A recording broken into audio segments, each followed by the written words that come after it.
The date is March 29, 1987. The Pontiac Silverdome is a cauldron of pure, unadulterated noise, a living, breathing entity composed of over 93,000 fervent souls. The air crackles with electric energy, thick with anticipation for the main event, the epic clash between Hulk Hogan and Andre the Giant.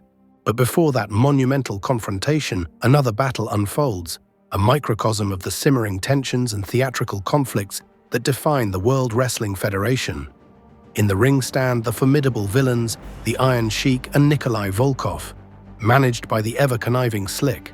Their very presence is an affront to the patriotic sensibilities of this American heartland. The Iron Sheik, an Iranian-born powerhouse, is a figure etched in the annals of professional wrestling infamy. Not quite the dominant world champion he was when he dethroned Bob Backlund, nor the newly crowned tag team champion who stood triumphant with Volkoff at the inaugural WrestleMania, he remains a dangerous, established force. His signature scowl, the menacing glint in his eyes, the very way he stalks his opponents, all speak of a man who relishes the role of the hated foreign menace. He embodies the archetype of the villain the Federation has so masterfully crafted, a foil against whom the heroic ideals of America can shine brightest. Tonight they face the Killer Bees, the high-flying duo of Jim Brunzell and B. Brian Blair. The contrast is stark, the agile, energetic Bees against the brute force and calculated aggression of the Sheik and Volkoff. Before the bell even rings, the animosity is thunderous. Howard Finkel takes to the microphone, requesting that the massive crowd rise and show respect for Nikolai Volkoff's rendition of the Soviet national anthem. A tsunami of boos washes over the arena, a testament to the success of the Sheik and Volkoff's antagonistic personas. Then a figure emerges from the back, a beacon of homespun Americana in this theater of international conflict. Hacksaw Jim Duggan, wielding his trusty 2x4 adorned with a small but defiant American flag. The crowd erupts, their patriotic fervor ignited.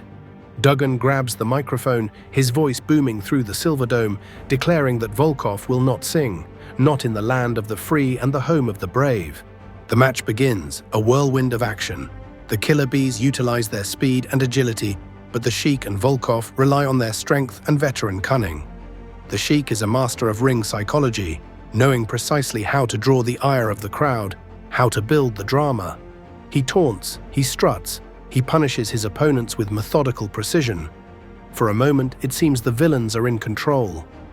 The Sheik locks Jim Brunzell in his devastating camel clutch, the submission hold that has ended countless matches, a maneuver that contorts the body and threatens to steal the very breath from its victim. The crowd is on its feet, a sea of anxious faces. But then chaos erupts. Jim Duggan, who has remained a watchful presence at ringside, finally intervenes. Chasing Volkoff around the ring and then into it, he seizes the opportune moment.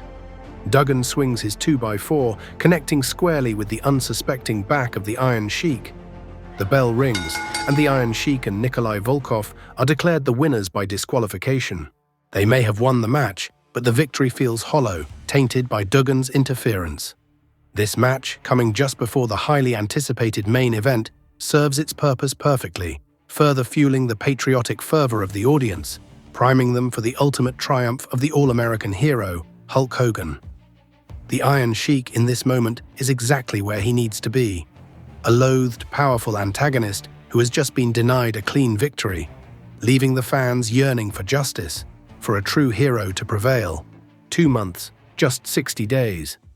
That's all the time that would elapse before the carefully constructed world of the Federation, the illusion of good versus evil, the sacred code of Kayfabe, would be irrevocably shattered. The headlines would scream of an unlikely pairing, a scandalous discovery that would send shockwaves through the wrestling world and derail the career of the Iron Sheik in a way few could have predicted. Imagine the scene. A routine traffic stop in New Jersey.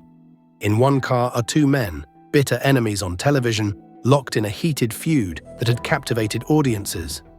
One is the flag-waving, patriotic hacksaw Jim Duggan. The other, his sworn adversary, the anti-American menace, the Iron Sheik. But beneath the veneer of their on-screen animosity lay a surprising and ultimately disastrous camaraderie. That night, however, their attempt to keep their off-screen friendship a secret would spectacularly unravel. Duggan was under the influence of marijuana and Sheik of cocaine, with a later search revealing he possessed a small quantity of the drug. The news detonated like a bomb within the wrestling industry. The meticulously crafted illusion, the belief that these characters truly despised one another, was shattered. Kayfabe, the unspoken agreement to protect the secrets of the business, to maintain the illusion of reality, had been brutally violated. For the Iron Sheik, the consequences were immediate and severe.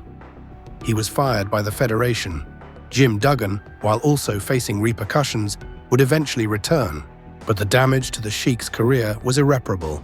To understand the gravity of this career-altering violation, one must delve deeper into the story of Hossein Khosrow Ali Vaziri, the man behind the Iron Sheik. Born in Damghan, Iran in 1942, he rose from humble beginnings to become a celebrated amateur wrestler, a national champion who even served as a bodyguard for the Shah.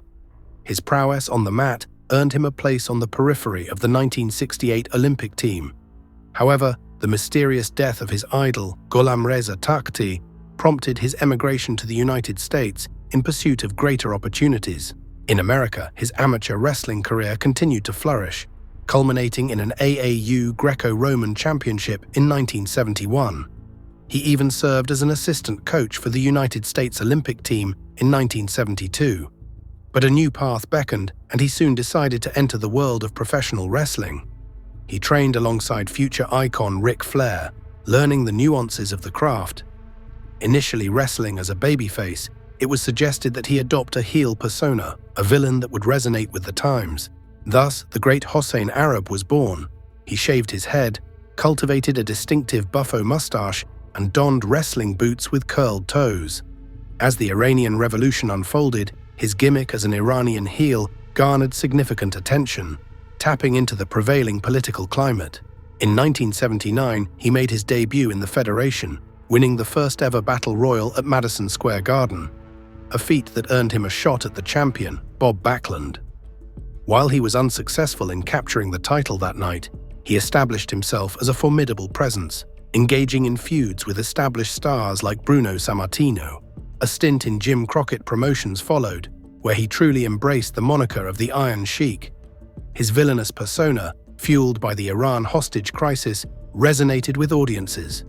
He captured the Mid-Atlantic Heavyweight Championship, engaging in memorable feuds with Jim Brunzell and Ricky Steamboat.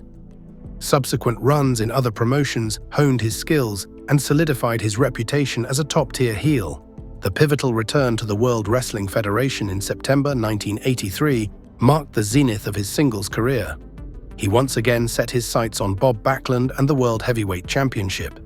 The Iron Sheik finally achieved his goal on December 26, 1983, at Madison Square Garden. Backlund's manager threw in the towel while the Sheik had Backlund locked in the camel clutch. The reign was brief but historically significant. The Iron Sheik became the only Iranian-born champion in history. His championship run was primarily marked by defenses against the likes of Chief Jay Strongbow and Tito Santana. However, the writing was on the wall. A new force was rising in the Federation, an intense, charismatic wrestler named Hulk Hogan. Just 2 days after a televised match against Tito Santana, the Iron Sheik's reign came to an abrupt end. In a packed Madison Square Garden, Hogan defeated him for the title, igniting the Hulkamania era and solidifying Hogan's place as the top babyface in the company. Following the loss of the title, the Iron Sheik engaged in a heated feud with the patriotic Sergeant Slaughter. But it was in 1985 that he would find arguably his most successful role in the Federation, forming a formidable tag team with the imposing Nikolai Volkoff, under the management of the legendary classy Freddie Blassie. Their entrance was a masterclass in generating heat. Waving the flags of Iran and the Soviet Union, they would demand silence and respect as Volkoff bellowed out a guttural rendition of the Soviet national anthem, a request invariably met with a fierce chorus of boos. The Iron Sheik and Nikolai Volkoff reached the pinnacle of the tag team division at the very first WrestleMania, defeating the US Express for the tag team championship. Their reign, while not lengthy, solidified their status as one of the most reviled and successful heel tag teams of the era. They were a constant thorn in the side of the company's top baby faces and a reliable source of antagonism. The Sheik participated in the 20-man Battle Royal at WrestleMania II, sharing the ring with both Federation superstars and professional football players.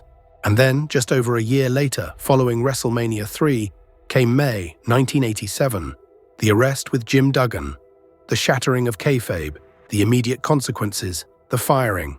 The landscape of professional wrestling had shifted, and the Iron Sheik found himself adrift. His return in February 1988 was short-lived. Despite some house show appearances and a few televised matches, he never regained his previous momentum. By July, he was gone again. The magic, the mystique had faded.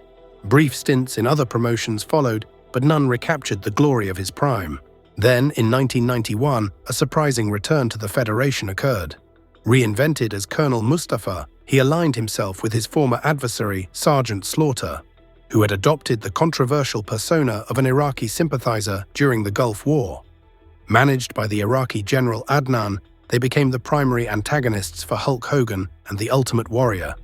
While this provided the Iron Sheik with another prominent role, that fateful night in New Jersey had cost him 4 of his prime years of stardom he would never reclaim. Following Slaughter's face turn, Colonel Mustafa continued as a mid-card heel, eventually fading from prominence and departing the company once more in 1992.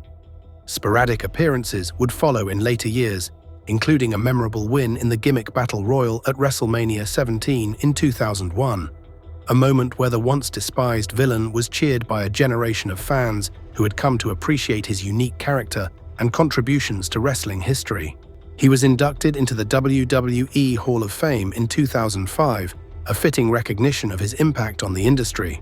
The Iron Sheik's story is a cautionary tale. His breach of wrestling's sacred code, compounded by personal struggles with substance abuse, derailed a career that had reached remarkable heights. Though he would find a new form of fame later in life through his outspoken and outrageous social media presence, the shadow of that fateful night in 1987 would forever hang over his legacy. The promise he once showed, the potential for even greater success, was tragically cut short by a secret that could not be kept, a violation the wrestling world and the Iron Sheik himself would never forget. Once a symbol of menacing dominance, his career became a crack in Kayfabe's once impenetrable facade, with devastating consequences. May he rest in peace.